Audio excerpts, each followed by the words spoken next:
How many of you guys are thankful for Matt posting the director's cut of that video? I know you guys saw it or not, but some of you guys have been like, what is that video? So Matt and his creative team just did a wonderful job with that. They got another one coming out to kind of cap off this series. And so he did a little director's cut of some of the intricacies of that video, which is super interesting. So anyway, if you're new here, my name is John Wagler, and I'm part of the team here. And just so grateful that you are here. As Lacey said earlier, we put a lot into creating an environment here for you to safely explore what it means to know Jesus, and then to know Jesus, but we want a little bit more than that. We want you to stay curious, which means to keep learning and keep growing and get different perspectives, and then from there we want to live it out and live like we mean it. And so just so thankful that you chose to be here this morning. If you are just hopping into this series called You Have Heard, this has been a really great series for us, because here's what we're actually doing. We're looking into one of the teachings of Jesus, or actually I should say several of the teachings of Jesus, that center around what does it look like to actually follow him. The line that we've been using every single week is this, is that Jesus invites us to follow, not just listen. And it's a different thing. If you can just listen, you can just listen to anything. But when it says, hey, we want you to follow, Jesus is like, I want you to follow me, it then means like, hey, there's an active response to this. And so what ends up, he kind of details out, what does it actually look like to be a follower of Jesus? And so if you're new here or you're new to this whole faith thing, or you don't know anything about Christianity or anything, this is really what we're talking about this whole time. Is Jesus like, hey, you've heard it this way about what it means to follow God, but like I'm telling you it's this way. And so he goes time after time. He's like, you guys you've been kind of stuck in this rut over here, and you've heard it this way, but I'm telling you it's something different. And it's challenging. It's challenging for us. Even if you're a seasoned and mature Christian, it's challenging because you start realizing, you start thinking to yourself, actually, I don't know that I think that way. Or I don't know that's the way I live this out. Or I don't know if that's the example I'm setting as a Christian. And so the challenge for all of us is, if you're new and you don't know anything, hey, like this is a way to kind of like, this is the step to take to kind of understand what Christianity might look like. If you're kind of on the other end of the spectrum, this is like, am I really living this out correctly? And so what we've been doing is we've been in something called the Sermon on the Mount, which is in the book of Matthew in our Bibles. It's the first book of the New Testament. And in our Bibles, if you're not familiar with the Bible at all, there's an Old Testament and a New Testament. And the Old Testament, all the old promises and old things that people look to. And then in the New Testament, the pivot point was Jesus. All right, so everything after Jesus becomes new. And in the first book, this is by this guy named Matthew, and he writes about this Sermon on the Mount, which is the collections of teachings of Jesus. And so he kind of works through all of these things. And so we've covered a lot of different things so far. We've talked kind of like high level, what does it mean to be blessed? And maybe the way that culture tells you about being blessed is actually different than what Jesus taught.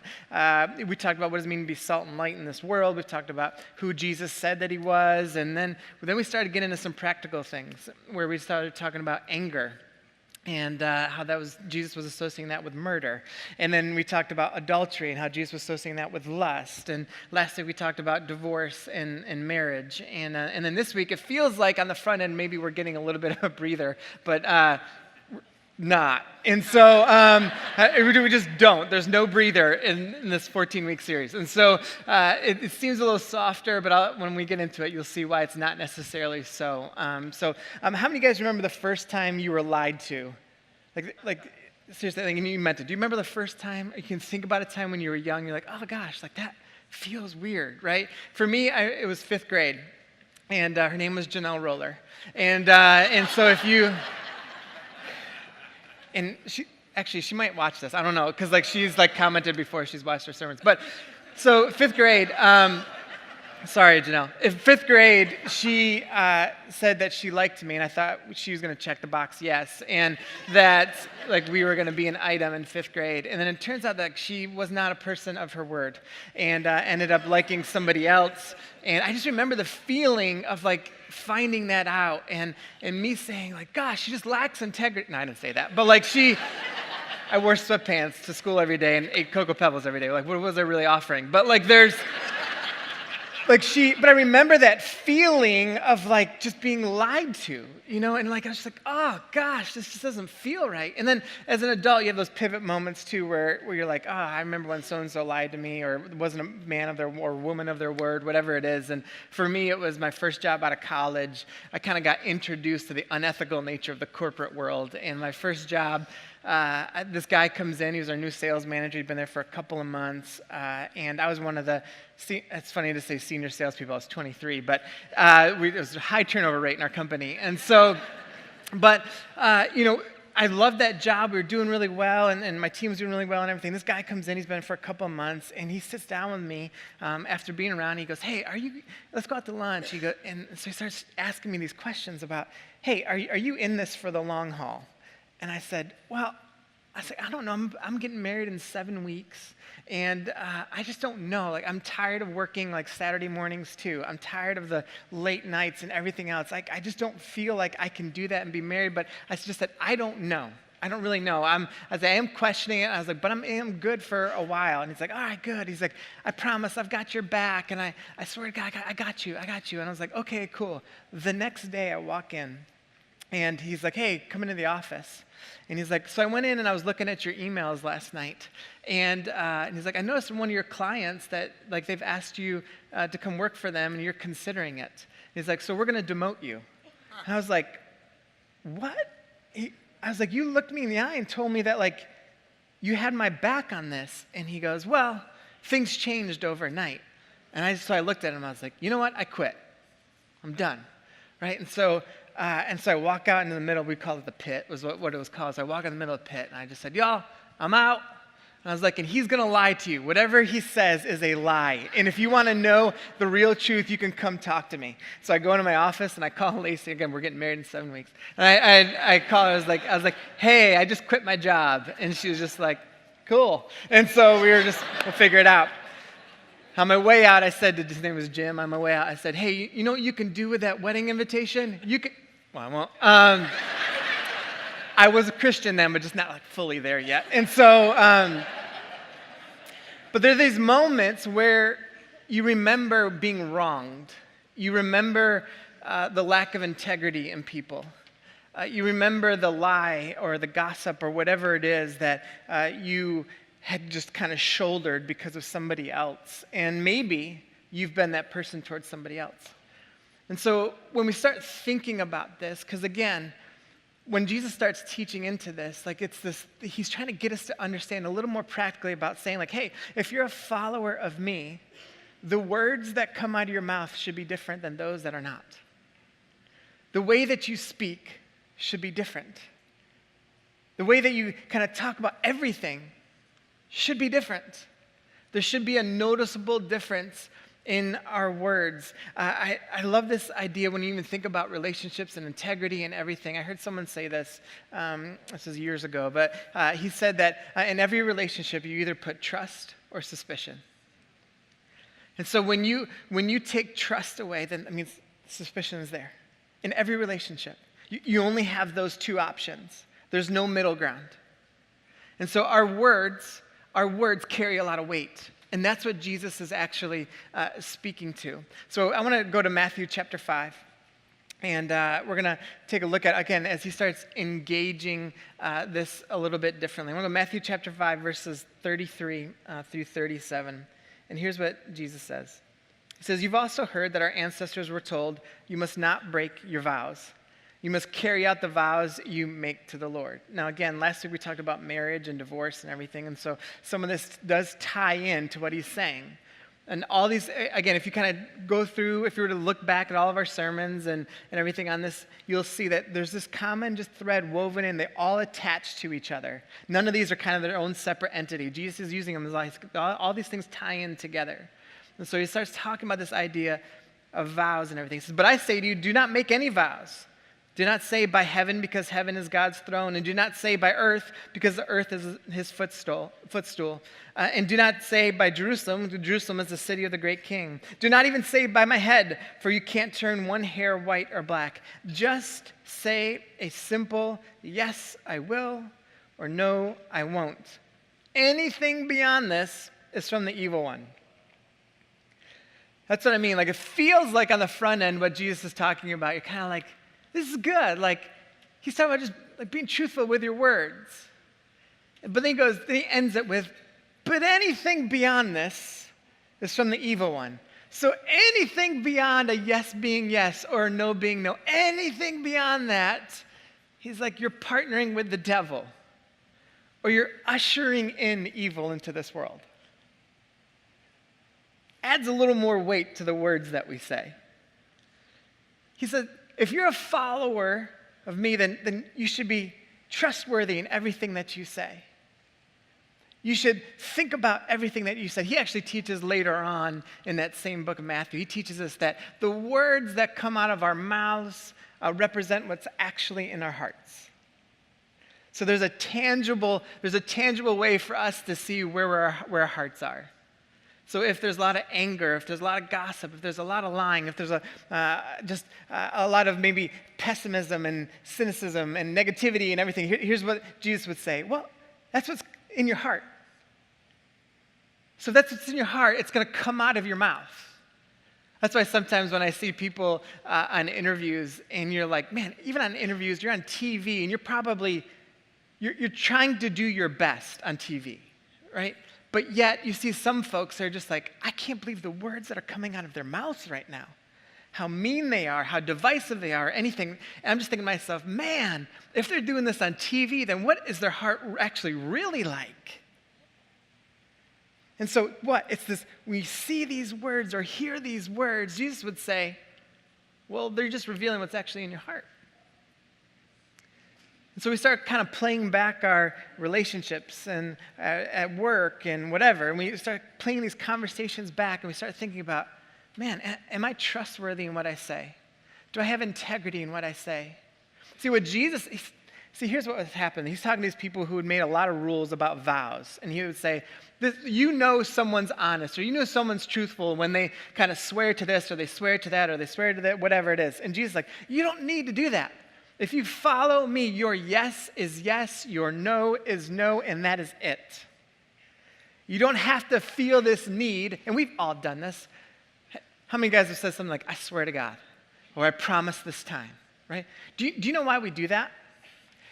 There's a point where when we did say something, we weren't honest about it. And so now we feel this need inside of us to be like, I swear this time I'm telling the truth. And whenever we do that, what does that mean? The other person hearing you knows this. Well, then there's been other times where you weren't. And so what Jesus is saying, we've got to pay attention to how we talk. And I get it, some of it's habitual, and we just use it as a phrase and everything else. But Jesus is saying, no. It's not just about vows or oath. This is actually about integrity. Now, what's integrity? Integrity is the wholeness inside of you. When someone's full of integrity, they've got a wholeness inside of them. Character is what kind of comes out of that, okay? It's the action item. So what Jesus is saying, it feels like on the front end, he's like, hey, you've heard about these vows and you've heard about these sayings that kind of got to prove your whether or not you're trustworthy. But Jesus says, but I'm telling you, it's really about your integrity. It's really about what's going on in here. It's really about whether or not you are honoring God through your words. It's really about how much integrity and wholeness, or how much maybe brokenness you might have.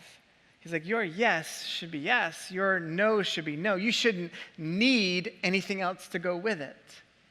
It's not like when you go to a wedding and you hear people exchange vows, that person just be like, I promise, like, I swear to God this time I will stick with you through thick and thin, right? On the vows, we expect what? No. What they just said, I believe that. Why? Because your yes is yes. Your no is no. It should be a moment of real integrity, of wholeness, right? And it's revealed in our character. I wrote this down this week. I just said, swearing to God does not validate our truthfulness or authenticity. It validates our lack of integrity. So when we're in a constant state of swearing to God, or I promise, I swear to God, what we should start feeling and maybe recognizing is like, actually, this doesn't validate. All this does is like reveal in me that maybe there's some brokenness there. Maybe I do lack integrity. You'll start hearing this now more.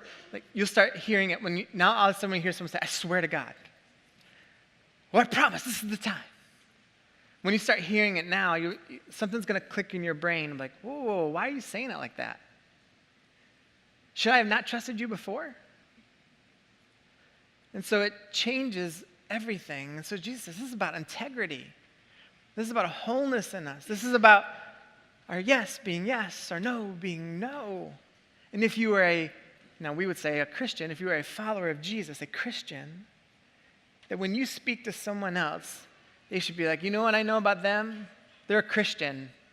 So I know when they say yes, they mean yes. And if they say no, they mean no. There shouldn't be, if someone interacts with a Christian, there shouldn't be like, those Christians, man. You never know what they're going to actually do. You know, I heard someone say that Christianity has got a branding problem, and I would say we don't have a branding problem, we've got an integrity problem. And so the integrity piece is something that we all have to be challenged on.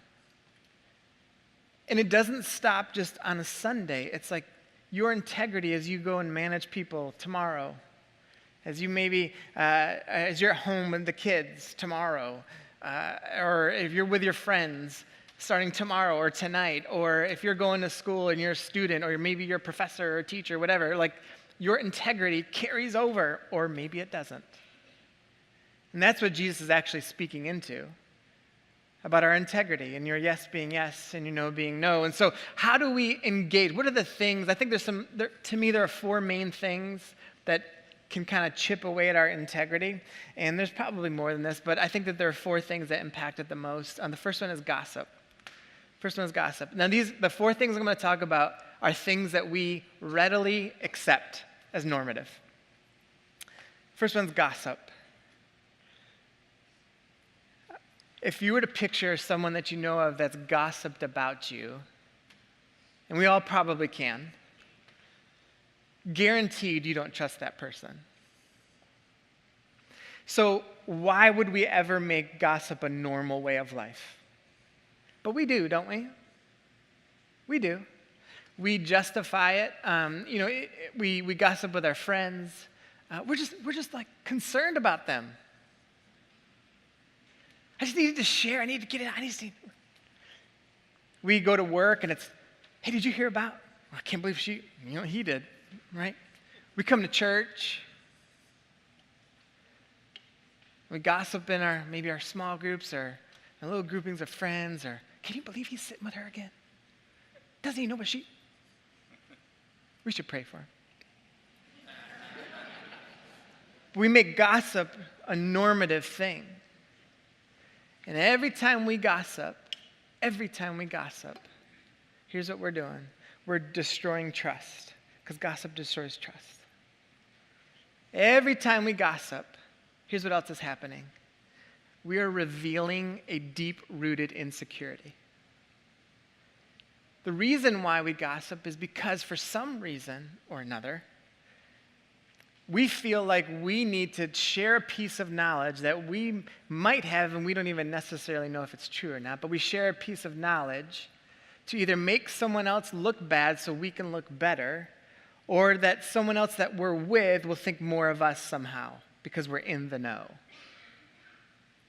But what it actually reveals is insecurity and a lack of integrity. But yet, isn't it crazy how often we accept gossip? How rarely we step forward in moments where we know gossip is happening and say something like this, hey, maybe we shouldn't say that. That's not our place. Can you imagine if we did? See, when we start saying, all right, there's no trust, it's some insecurity in me, and here's just the other reality of gossip, that it kills relationships, and it kills community. It will kill your friend grouping. It kills the culture at work. It kills your marriage. Why? Because if you're gossiping with someone, with your spouse, you're like, ooh, we're in this gossip together, all it's showing is a lack of integrity of you guys together. And so gossip becomes so pivotal. Well, how do I know, X? How do I know if it's gossip or not? Because I've got these things that I just want to share. So how do I know if it's gossip or not? First thing I would think you would do is ask yourself this: is it truthful? Is it truthful? Is it helpful? Is another thing you can ask. Is it helpful? Has this other person given you license to share what you're about to share? Would you say it if they were standing right in front of you? Am I a part of the solution or the problem? All of those things need to be answered. And if at any point you say, well, no, I'm not like 100% sure this is true, then don't say it. Well, no, I'm not, I don't even know if this is helpful, then don't say it.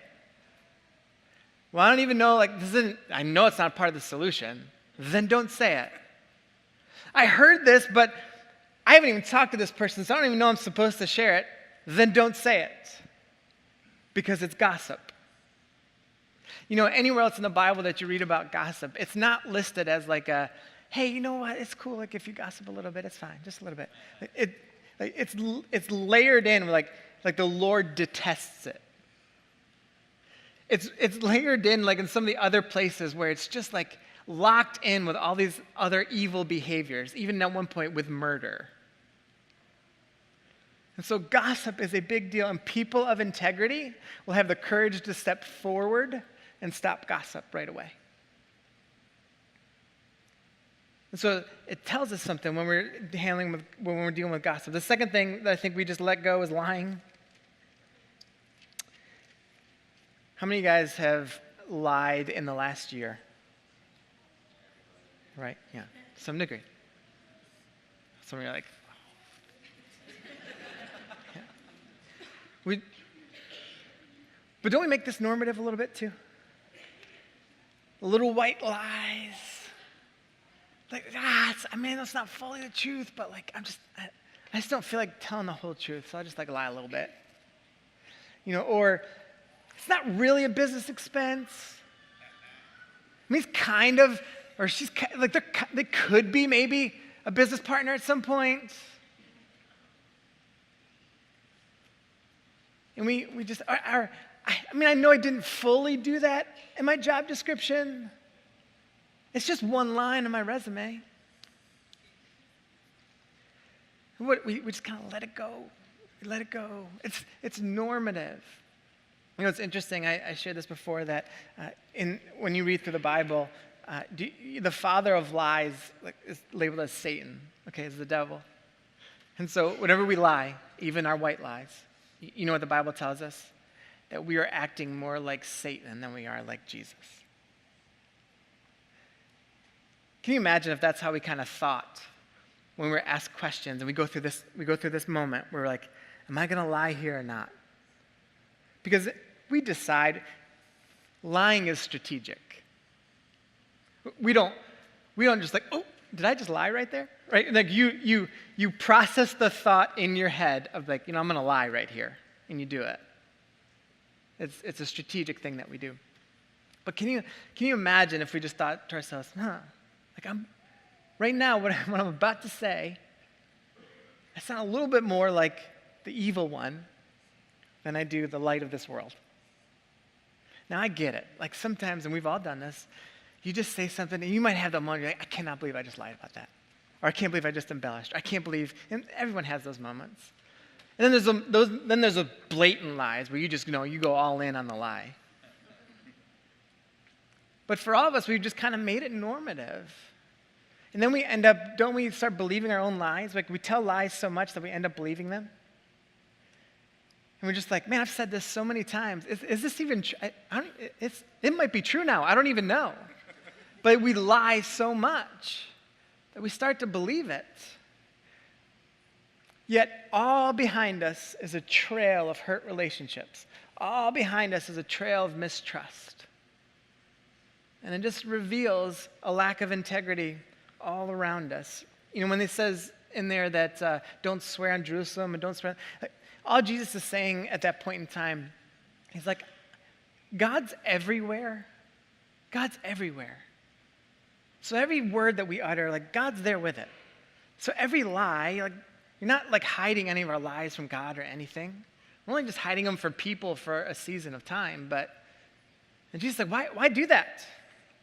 Why not have some wholeness? Why not have some integrity? It'd be so much better, so much more freeing than trying to live a lie all the time. And so we buy into these lies, and then we're not people of our word. And so we tell people we're going to do something, and then we don't do it. If you've ever managed people and at any point in your life, and they keep doing things that they say they're going to do and they don't do it, do you trust them? No. Why? Because they lie. They're not people of their word. When people are always late to something that they should be on time for, do you trust them?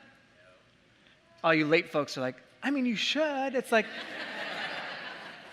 but let's be honest. And you're going to squirm at this a little bit. But let's be honest. Timeliness is about honoring people and valuing their time.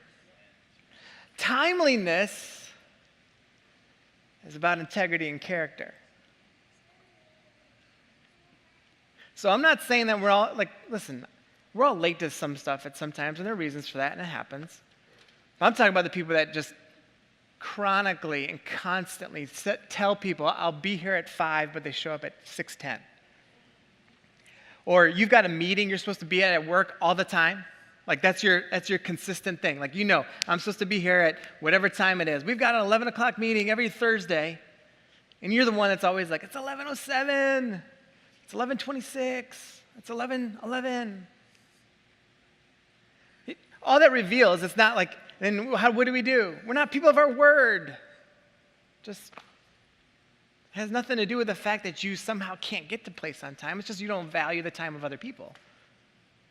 And so what happens is in those moments, it's about integrity and character, okay? And listen, don't spin that into something like you're late to something this week and it's like, I'm the worst. Like, I get it. Sometimes stuff happens, and sometimes you go to things that are like, hey, 6-ish is fine, right? But it's about being people of your word. It's about integrity. Your yes being yes, your no being no. And integrity, people filled with integrity and wholeness will have the courage with their words. The third thing, so we've got gossip, we've got lying. The third thing that I think we make normative is complaining. I'll be honest, we just need to grow up. I don't care. I will debate people on this till I'm blue in the face. Like, we are soft as a culture. We're soft. If things don't go exactly our way, everything's woe is me, and it's always somebody else's fault, and it's all his excuses, and it's just like, you know what? Sometimes life doesn't go your way. Sometimes it's our decisions that make that happen. Sometimes it's not. But we just complain about everything. We complain about it. Even, I was thinking about our kids. Lacey said this week to our kids, and there's this cool, we pray for our food, before dinner, right? And it was just this moment where I was just like, that's such a good parenting thing. So Lacey says, hey, you guys just prayed, thank you, God, for providing this for us. And then you just complained about our dinner. I just thought, but don't we do that as adults all the time? I mean, think about all the things we complain about. And here's what I think it really is. Complaining is not only reveals a lack of gratefulness, but a lack of trust in God's provision. God, you've provided this for me, but it's not really enough. So we complain and we complain and we complain and we complain and we complain. And we've just made it normative. But what does it do? It chips away at our integrity. I mean, I wrote this question down. I said, have you ever heard of someone described as a courageous, fearless follower of Jesus who tends to complain a lot? No. Well, why is that? Well, it's a lack of integrity. It's a lack of character. You can't trust the people who complain a lot. You just can't.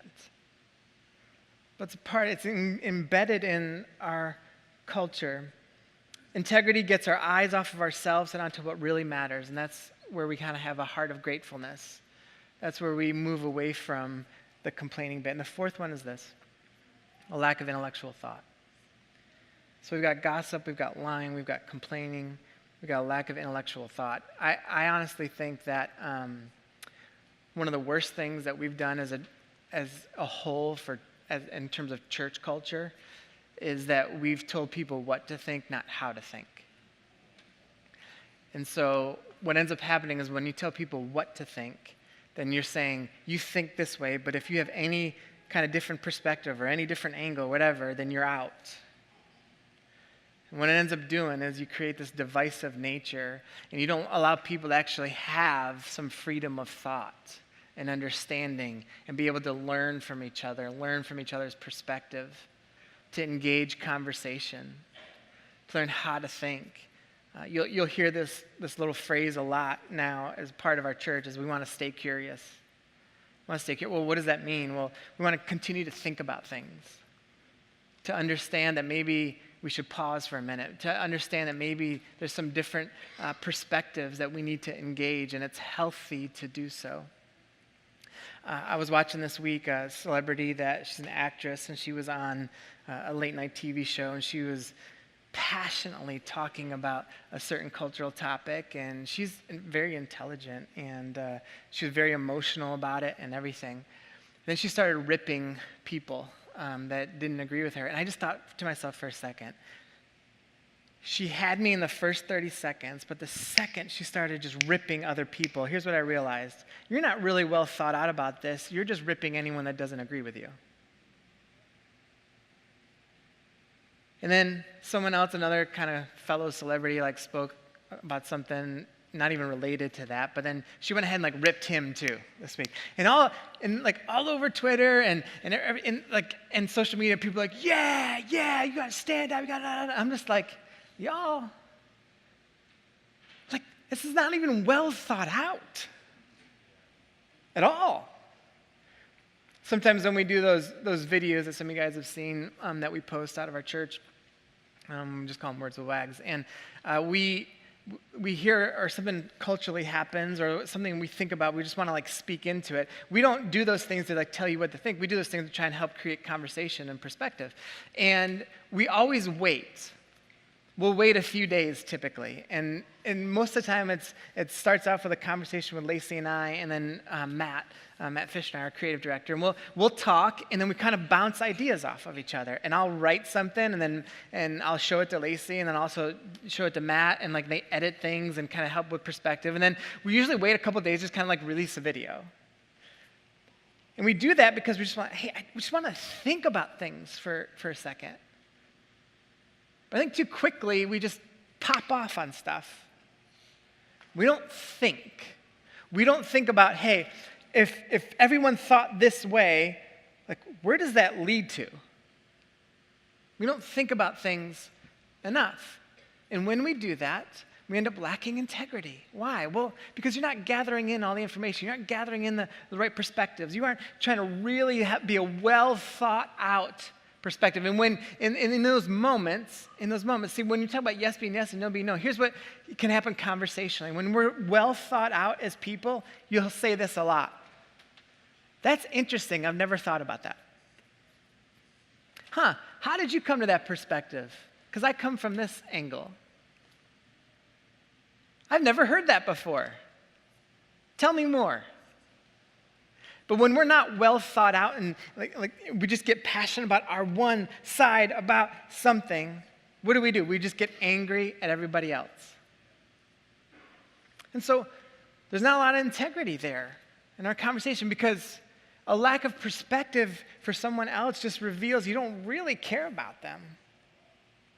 You don't really value who they are. So how does this reveal itself? I wrote this down first. A lack of interest in the perspective of others proves a lack of maturity and integrity in our hearts. But how does this reveal itself? I think it reveals itself a couple different ways. I think the first thing that we see when it comes to this idea of perspective and everything is that we are more prone to reaction than we are towards contemplative thinking. Social media is the worst at this, right? We just comment on something, or we like something because we read the headline, didn't read the article. Or you post something just reactive towards something else. Well, what is that?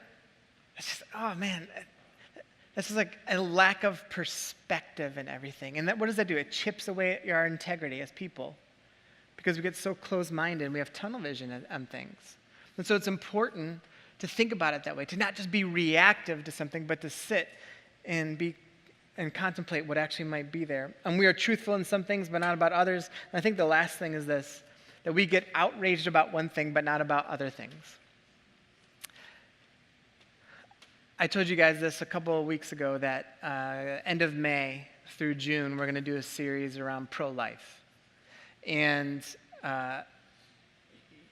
right now in your heads, you might be jumping to all these conclusions about what that might be. But the reason why we're doing that series is because I want us to actually think about life. I get like outraged towards certain things, but when we're silent about other things, sometimes it shows that maybe we're really only concerned with one thing about life, but maybe not other things about life, whatever those things might be. And so what we want to do is we're going to take some time to just talk it through and look at, hey, some different cultural topics around life. And what does the Bible actually talk about if you're a follower of Jesus? What does it mean to believe and value life? And so how does that kind of flesh itself out everywhere? But it requires us to pause and think, okay, if I'm going to be a person of integrity here and say that I really do believe about life, then I've got to let that seep through everything about life, not just one thing, whatever that one thing might be. So we want to talk about that. But what will require of us to kind of take it all in would be like, hey, we just want to be people of integrity, people of our word, and part of that is valuing perspective. And so when Jesus says all these things about your yes being yes and your no being no, it isn't about vows per se. It's about the integrity of our hearts. Now here's the beauty of all this. Jesus is the ultimate of integrity.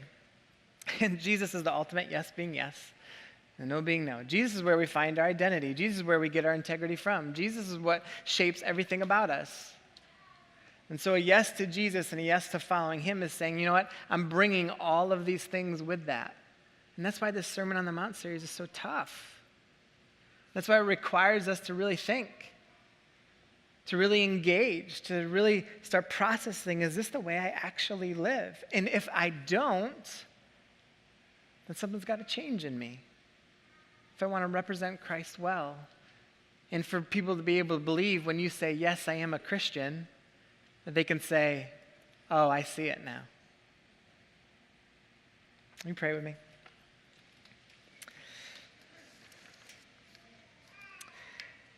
God, this morning, we can all have our stories about gossip. We can all have our stories about lying or lack of perspective or complaining, and we all do to some degree. But God, when I think about saying yes to you, it's so meaningful, it's so impactful, because that yes to you makes us view life so differently. It makes us view love so differently. It makes us view parenting so differently, friendships so differently, our jobs so differently. A yes to you reshapes our entire identity, and an identity that can be made whole, a purpose that can be made clear. And through that, we start seeing this inner wholeness, this inner integrity that is built within us that then comes out in our character. It doesn't mean that we're perfect, and we know that, God, but it means through it you're setting for us this kind of ideal to live for. And so, God, I just want to pray for anyone in this room that's just trying to figure this stuff out. Maybe you're sitting here right now and you are a Christian and you realize, my integrity is lacking. My words don't really carry a lot of weight with people. They can't even trust what I say. This is a moment of kind of confession and repentance and getting things right. And for other folks, just trying to figure out this Christian thing, and God, that they would just explore more of you and just see what it means to understand that maybe what you teach and just starting to follow that really does lead to the freedom that you say that it does, the fullness of life that you say that it does. So God, I'm so grateful for this community of people that care about the right things.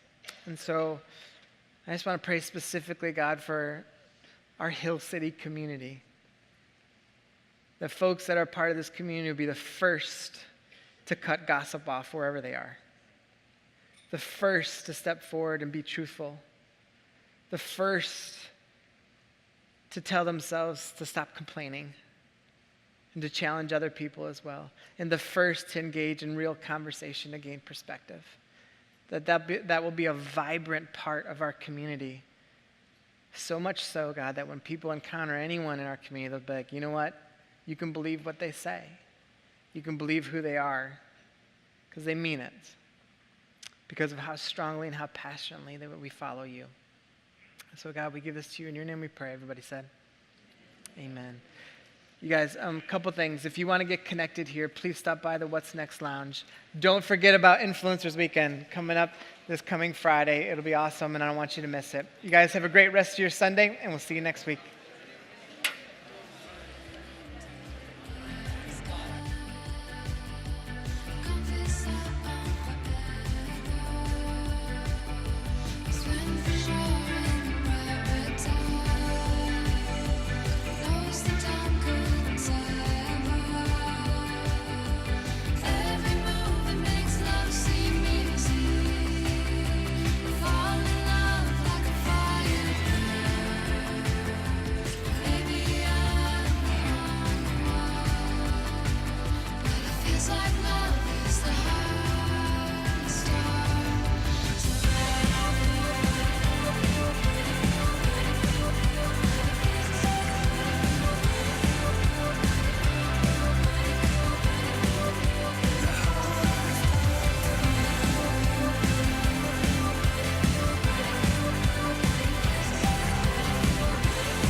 Feels like love is the hardest art to learn. Yes, it feels like love is the hardest art.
Trading punches with the heart of darkness, going to blows with your fear and calling. Never know until it's stripped away. The part of you has gotta die to change.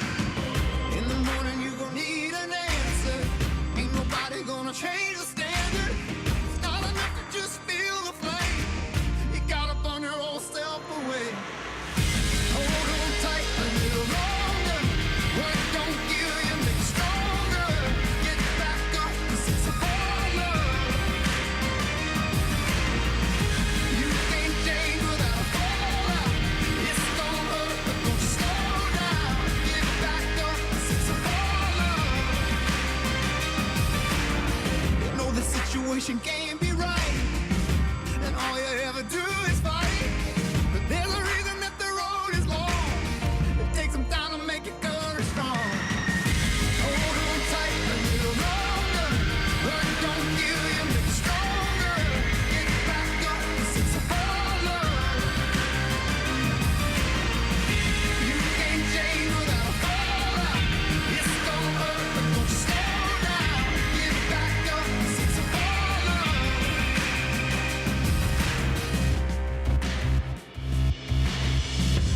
When the wolves come and hunt me down, I will face them all and stand my ground. 'Cause there's a fire burning deep, and they will see my strength in this love I've found. Whoa!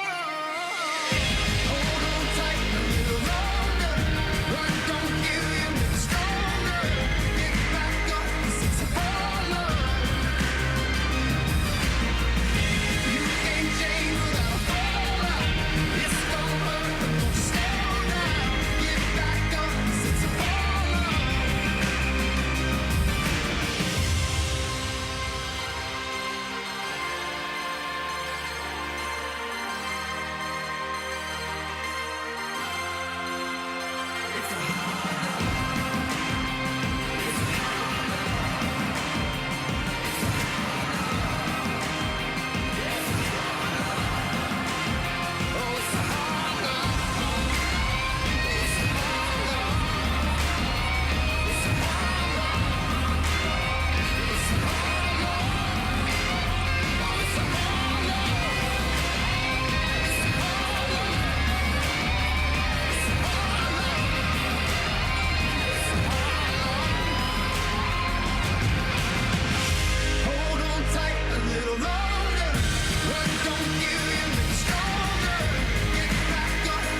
People hurting, people broken, beaten down and feeling hopeless. Wonder if it's gonna always be this way. Who will speak up for the captive? Show some love and heal a past that binds the wounds we think will never go away. But what if we could be a people on our knees as one before the King? 'Cause we believe.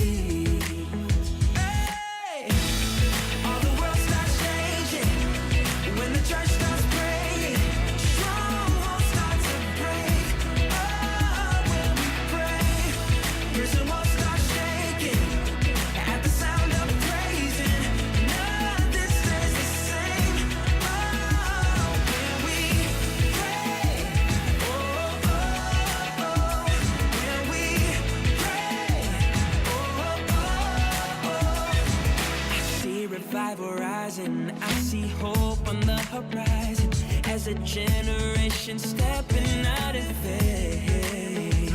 Because we will be a people on our knees as one before the King. 'Cause we believe.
because of what I've done. My mistakes are stacked up my heart. I know who I am, my dear.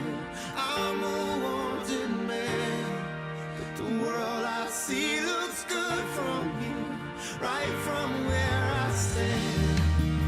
Together we could disappear, 'cause I'm a wanted man. I know who I am, my dear. I'm a wanted man.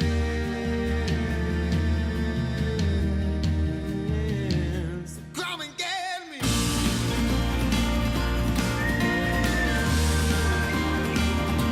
Come and get me.